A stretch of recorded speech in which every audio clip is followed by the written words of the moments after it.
There is no doubt that is Simón Bolivar. And the biggest warrior of the warriors, in the middle of the heat of war, because he was in the middle of war, in the year 11 to the year 24, 13 years of military war, together with political war and diplomatic war. Bolivar, did he look for war?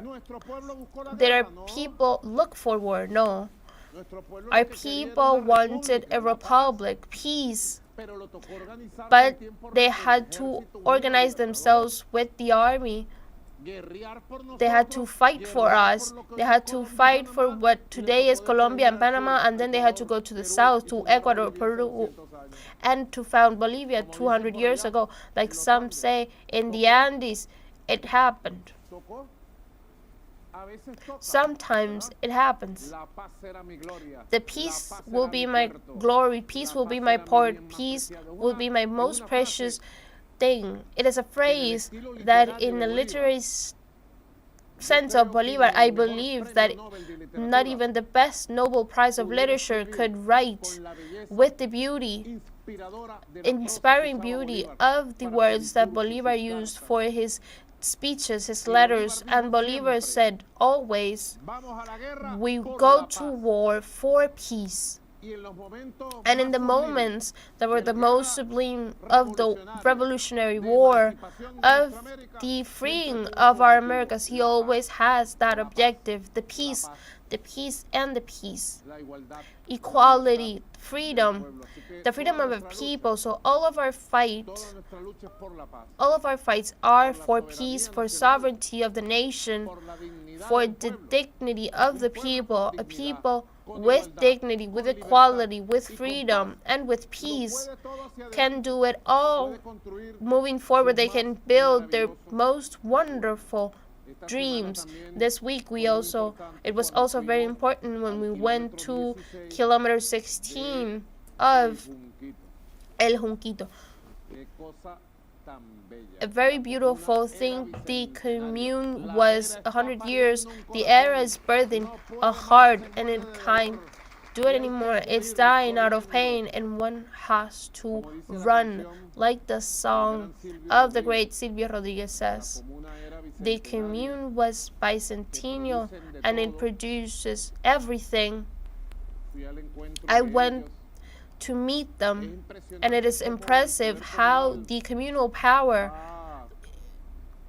goes and consolidates itself step by step, and the power of the direct democracy, and the power of a legitimate power, and the power of the debate of the ideas, and the power to create projects, the power of executing and building the projects for the community, whether they are houses, whether they are water services, sports facilities, the betterment of the constructions of institutions, whatever it may be, or productive projects. The Commander Chavez conceived the commune as the center of the building of a new republic. We could find and talk of the commune as the epicenter of the building of a new republic. Republic, which means the construction of a society where everyone has a voice. They can vote and they have power. Voice with conscience, with ideas, in democratic debate. A vote to decide every day. It is a democracy of every day. It is not the false oligarchic democracy that is to vote every 4 years where they elect a president, and then the president does whatever it seems fit with the power that was given to him by the people. That is the fake democracy of the oligarchs. It is the truth is a democracy of every day, to have a voice, a permanent vote, and being able to have political power, economical power, which is the most important in this process of the visitation that I had. It is I have to say, it was a very beautiful experience. The faces, the looks, the messages, the hugs that we had. We were walking those mountains.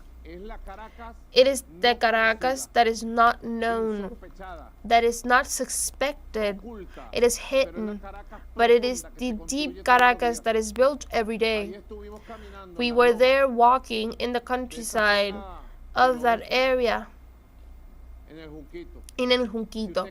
If you walk that way, you will see the sea, the mountains. You would see people defending the Caribbean Sea. If you walk a little bit further, you'll see the Colonia Tobar, the colony of Tobar. And then a little bit further, there's a mountain that is very steep, and you see the state of Aragua in the center of the country. You can do it by foot, in a bicycle, in a motorcycle, in a car, as you see fit. If one stands in the mountain where I was and you look forward, the first thing you see is City Caribe, which is beautiful. You see a lot of mountains. That's why Chavez is right. To that who understand a good expression. A lot of mountains we have here. We have a lot of neighborhoods. We have a lot of people here to guarantee the fight for peace.